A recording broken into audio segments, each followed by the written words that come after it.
Bienvenido. Es un placer estar nuevamente contigo. Ronald McDonald, este payaso que fue la pesadilla de muchos niños. Hoy tengo para ti este creepypasta clásico. Recuerda compartir y suscribirte a este canal si quieres escuchar más historias como esta. Toma un café, un té, una cerveza y gracias por estar una vez más conmigo en este canal, Leyendas de la Tribu. Nunca entres en un viejo McDonald's. Seguro que muchos de ustedes han entrado en algún McDonald's que acaba de ser remodelado. Lo más probable es que fueran un McCafé. Sin embargo, ¿alguna vez te has preguntado por qué la cadena mandó a remodelar sus sucursales en primer lugar? El primer McCafé de los Estados Unidos se inauguró en Chicago en mayo de 2001, y ese fue solo el principio. Durante los últimos 5 años, McDonald's ha remodelado todos sus restaurantes en América. Puede que la mayoría se esté preguntando cuánto tiempo ha pasado desde la última vez que pisaron un viejo McDonald's. Pregúntale a cualquiera que sepa algo sobre marketing y te responderá algo raro. McDonald's ha perdido demasiado dinero en este proyecto. Es un hecho. El nuevo concepto no está logrando más clientes y los McCafés ni siquiera pueden bajar los precios del café para obtener alguna ganancia. Solo fíjate en los precios de Starbucks y sabrás de lo que te estoy hablando. Los inversores dicen que quieren ofrecer un ambiente más adulto, una apariencia con clase, para una América con clase. Respuesta incorrecta. Búscalo en Google en estos momentos. ¿Cuál es la edad del grupo objetivo de McDonald's? Niños y adolescentes, desde luego. Siempre lo ha sido así. Entonces, ¿por qué llevar a cabo estas remodelaciones? ¿Por qué una de las empresas más poderosas de América se gasta billones efectuando un plan de marketing tan malo? Acá es donde el asunto se pone interesante. Comencemos con las áreas infantiles. Seguro recordarás que prácticamente no había 2 áreas para niños que fueran idénticas en 2 McDonald's. Había algunas demasiado divertidas, sé lo que digo, algunas eran mis favoritas, pero había otras que también eran muy peligrosas. La primera joya que encontré había sido una zona de juegos con su propio carrusel en Lancaster, Pensilvania, en los años 80. Clausuraron el lugar apenas unos meses después de su inauguración. No dieron mucha información al respecto. El terreno se ha mantenido a la venta desde entonces, pero si conoces a la gente adecuada en Lancaster, supongo que puedes acceder a algún artículo que no estuviera pensado para imprimirse. Los niños se subían a jugar al carrusel del modo en el que se supone que tienen que jugar. Ya sabes, son solo niños, así que desde luego saben cómo hacerlo. Pues bien, un día, un grupo de chicos pensaron que sería divertido arrastrarse debajo de ese juego, pero jamás pudieron salir. El incidente fue encubierto con tanto cuidado por el Departamento de Relaciones Públicas de McDonald's que sería casi imposible que encontraras un solo testigo que hubiera estado allí aquella tarde. El único con el que alguien pudo hablar confesó lo siguiente: cuando los niños se metieron debajo, varios padres empezaron a pedir ayuda, y entonces ocurrió algo con las luces. El carrusel se volvía cada vez más brillante y la música se volvía estridente. Salí a toda prisa del restaurante en cuanto el juego se puso a echar humo, pero me asomé por una ventana para ver si los chicos estaban bien, pero los empleados seguían de pie adentro, tras las cajas registradoras, como si todavía esperaran a los clientes. Historias bizarras como esta han surgido desde entonces con el paso de los años. Anécdotas de niños hundiéndose dentro de albercas de pelotas que a lo mucho tendrían un pie de profundidad. Madres que buscaban en los toboganes a sus hijos y lo único que encontraron era un par de calcetines. Pero en las áreas infantiles ocurría tan solo una pequeña parte de los incidentes. En 1996, en Knoxville, Tennessee, un empresario de aproximadamente 40 años de edad entró en los baños de un McDonald's y se quedó ahí 7 horas. Los clientes afirmaron que se negaba a abandonar el establecimiento. Al final, llamaron a la policía y tuvieron que romper la puerta. El tipo tuvo que ser sujetado por los paramédicos, ya que no quería apartarse del sanitario. Mientras lo sacaban del cubículo, se puso a gritar. Gritaba: "Llévenme de vuelta, quiero regresar". No obstante, apenas estuvo fuera del McDonald's, perdió el conocimiento. Al día siguiente ni siquiera recordaba haber entrado. Dicho restaurante se clausuró antes de que se pudiera inspeccionar el baño donde se encerró el individuo. No obstante, algunas de las personas que lo habían usado aquel día confesaron haber escuchado voces diferentes que murmuraban cosas como esta.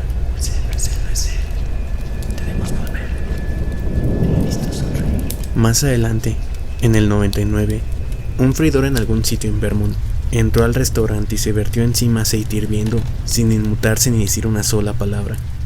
Algunos de los clientes rieron y se pusieron a girar a su alrededor en medio del aceite. A todos hubo que trasladarlos al hospital. Únicamente hubo uno que sobrevivió, pero se niega a declarar. Tampoco es como que pudiera hacerlo. La garganta se le había derretido desde fuera hacia el esófago, por lo que tuvieron que someterlo a cirugía para reconstruirla. El gerente de ese McDonald's afirmó que jamás había contratado a ese freidor y que sus datos no figuraban en ningún documento oficial. Su identificación ni siquiera contaba con un nombre. En su lugar solo tenía símbolos extraños. De nuevo, se cerró el restaurante sin dar más explicaciones. La mayoría de estas historias me parecían solo leyendas urbanas, algo que nunca fallaba para asustar.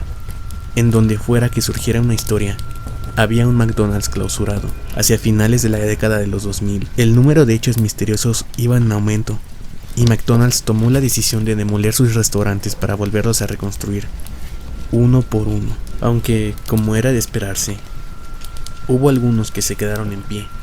Yo tenía que ver uno en persona. Recuerdo haber ido a un viejo McDonald's en mi infancia, pero eso había sido antes de que los incidentes se volvieran frecuentes, cuando esos restaurantes aún eran seguros. Y camino hacia la casa de mis padres, había un pequeño poblado en la orilla de la autopista. Se llamaba Orozca, quizá contara con un centenar de habitantes. Estaba olvidado y completamente libre de la influencia del mundo exterior. No tenía ningún motivo normal para pararme allí, ya que ni siquiera contaba con gasolinera ni áreas recreativas. No había ni siquiera señales que te indicaran que estabas entrando al pueblo, de modo que tuve que investigar cómo era el camino entre sus edificios más antiguos, solo para descubrir que contaba con uno de esos viejos McDonald's que me obsesionaban, construido desde los 70s, en espera de una remodelación. Fue sorpresivo saber que había un restaurante de comida rápida en Orozca, y no un supermercado o una oficina de correos. Así que organicé un viaje para visitar a mis padres ese fin de semana, haciendo una parada en Orozca. Afuera, el cielo ya estaba oscuro, pues estábamos en invierno y yo no salía del trabajo hasta las 5. Tenía frío y estaba malhumorado por tener que manejar toda la noche, pero también estaba muy decidido. No creo que pudiera haber dado con el pueblo antes de que se inventaran los teléfonos con GPS. El desvío en la autopista era un camino de tierra, sin señales ni punto de referencia. Al entrar a la ciudad, ninguna casa tenía las luces prendidas. La mayoría de las luces públicas también se encontraban apagadas, como si nadie hubiera cambiado sus bombillas en años. El lugar estaba realmente desierto. Me sorprendería que la mayoría, si no es que todos los habitantes, no se hubieran mudado o estuvieran muertos. Aquel sitio mostraba todos los síntomas de haberse convertido en un pueblo fantasma. Y casi me había dado por vencido cuando lo vi. A lo lejos, la enfermiza luz amarilla de los arcos amarillos iluminaba un estacionamiento solitario. Parpadeaba y zumbaba, igual que un matamoscas eléctrico que estaba a punto de quedarse sin baterías. El letrero de bienvenida rezaba: "Come nuestros nuevos huevos fritos, McCoffin. Queremos verte sonreír". Supuse que había sido el encargo de algún adolescente perezoso. Entré en el establecimiento y me estacioné en el centro sin cuidado. De todas formas, no había nadie ahí. Al salir del coche, sentí que algo se pegaba bajo mi zapato. Era una hamburguesa mohosa y de la cual emanaba un líquido oscuro. Su olor era nauseabundo. Salté para desprenderme de los restos de la hamburguesa y fue cuando me percaté de que el establecimiento completo estaba repleto de basura. Cajas de patatas fritas sin terminar, juguetes para niños derretidos por el calor y sucios de la grasa de las bolsas de comida rápida. Todo se había fusionado en una mezcla de nieve y suciedad, como si se hubiera acumulado por meses, puede que también años. Apuré el paso a través del estacionamiento para no vomitar. Al acercarme a la puerta, vi que las ventanas estaban llenas de polvo. En la puerta había pegado un cartel de cerrado, escrito con marcador rojo.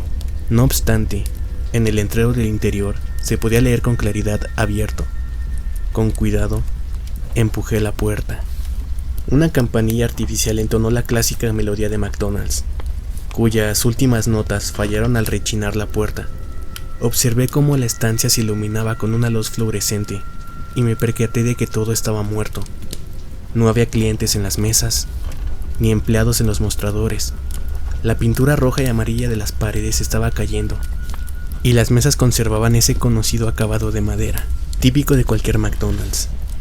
Aparentemente la madera se estaba pudriendo, aunque la capa de esmalte tratara inútilmente de conservar su aspecto nuevo. Las luces viejas le daban al sitio una tonalidad verdosa, pero el detalle más notorio, creo yo, era el desagradable olor a plástico quemado que penetraba en mi nariz. Me acerqué a la caja registradora, como si alguien fuera a atenderme, y por alguna razón sentí que debía ordenar algo, pero lo que realmente esperaba era poder hablar con alguien. Esperé por 15 minutos en silencio. Grité un hola y el eco de mi voz fue la única respuesta que conseguí. Había obtenido un mal servicio en algunos McDonald's antes, pero esto era ridículo. Con lo sucio que estaba el restaurante, no tendría que haberme quedado a esperar. Y justo cuando estaba por darme la vuelta y volver, la caja registradora se abrió. Fue casi como si me rogase que tomara algo a cambio para mí. Después de todo, ¿no merecía una pequeña compensación por haber perdido mi tiempo? Convenientemente, cuando me acerqué, la máquina vi que contenía al menos una docena de billetes de $20. Miré a mi alrededor para cerciorarme de que nadie me observara. Me acerqué a coger algunos billetes y entonces la caja se cerró atrapando mis dedos. El metal se clavó en mi piel tan profundamente que un rastro de sangre manchó el mostrador y liberé un grito de dolor. Tras la barra, al otro extremo del mostrador, un botiquín de primeros auxilios colgaba en la pared. Las luces de la cocina estaban fundidas, pero necesitaba vendar mi mano rápido. Salté por encima de la barra y fue hacia la parte trasera. El olor a quemado se volvía más penetrante a medida que avanzaba. Vi que la parrilla se hallaba cubierta por una especie de capa de grasa, volviéndola obsoleta para cocinar. En la zona de freír, las freidoras tenían gusanos hasta el tope. Me di prisa para tomar el botiquín, esperando que hubiera una venda para irme de allí en cuanto antes.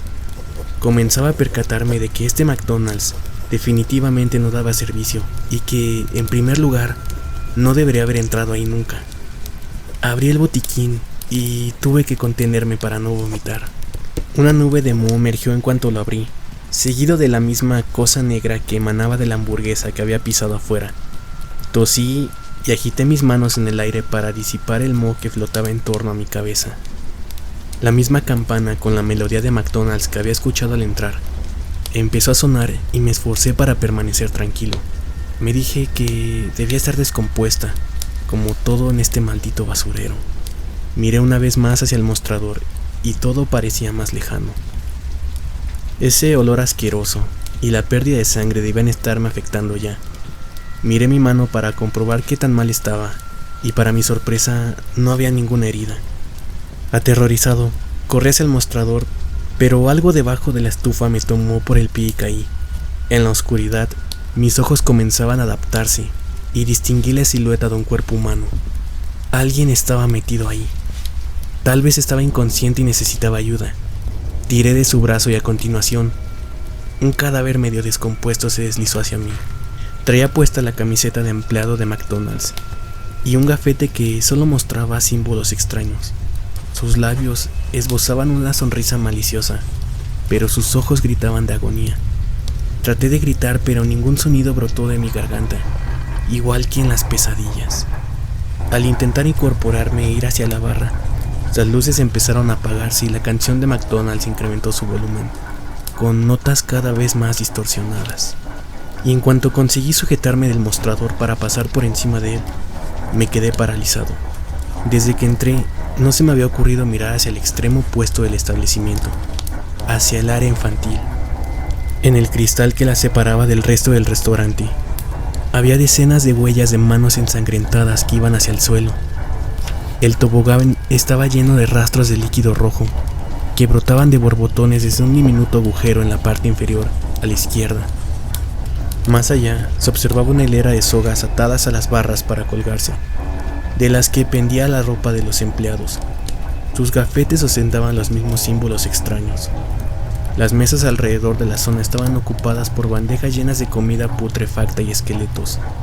Algunos todavía tenían comida colgando de sus mandíbulas. Les contemplé horrorizado, demasiado asustado como para poder moverme. Mientras el resto de McDonald's se oscurecía, una bombilla en el área infantil seguía brillando, como el foco de una feria. Debajo de ella había una alberca de pelotas coloridas de plástico que se desbordaban. Humeaba bajo el resplandor de la luz artificial, desprendiendo ese asqueroso olor a plástico quemado. Las pelotas empezaron a temblar y caerse de la piscina. Algo en el interior se había movido lentamente. Quería echarme a correr, pero mi cuerpo seguía inmóvil. De pronto, la música se detuvo y el movimiento cesó. Un guante amarillo salió lentamente entre las pelotas, retorciendo todos los dedos. Después, una manga de rayas rojas y blancas. El brazo emergió con lentitud hacia arriba, cada vez más visible, en tanto sus articulaciones crujían igual que las ramas rotas de un árbol. Al final, el brazo resultó tener 6 pies de longitud. Alcanzó la bombilla que brillaba en el techo, con sus enguantados dedos, y ahí se retorció hasta pararse por completo. Salté sobre el mostrador, corrí y derribé sillas a mi paso escapando. Justo cuando llegué hasta la puerta, aquella última vez se apagó. Aporré la puerta rompiendo el vidrio. Mientras me arrojaba hacia el estacionamiento escuché un grito detrás de mí y entonces algo me susurró al oído, en medio del silencio. Estaba tan distorsionado como la melodía de McDonald's. Vuelve, me gusta verte sonreír. No le he contado a nadie lo que ocurrió esa noche. Días después se encontró un artículo online con la noticia de que Orasca se había incendiado. No sé si fue planeado o algo por el estilo, pero jamás voy a regresar para averiguarlo. Por cierto, no estoy contando esto para que te involucres. Lo hice para advertirte, para que sepas lo que sucede cuando te involucras. Y puedes ir a un McDonald's nuevo y comer Big Mac, o entrar a un McCafé. Eso es genial. Ellos hicieron algo con las remodelaciones para que esos lugares sean seguros, al menos por ahora. Pero jamás, y escúchame bien, jamás vayas a un viejo McDonald's. Al menos no solo. Si el video te gustó, compártelo y suscríbete para más contenido como este. Gracias por tu atención.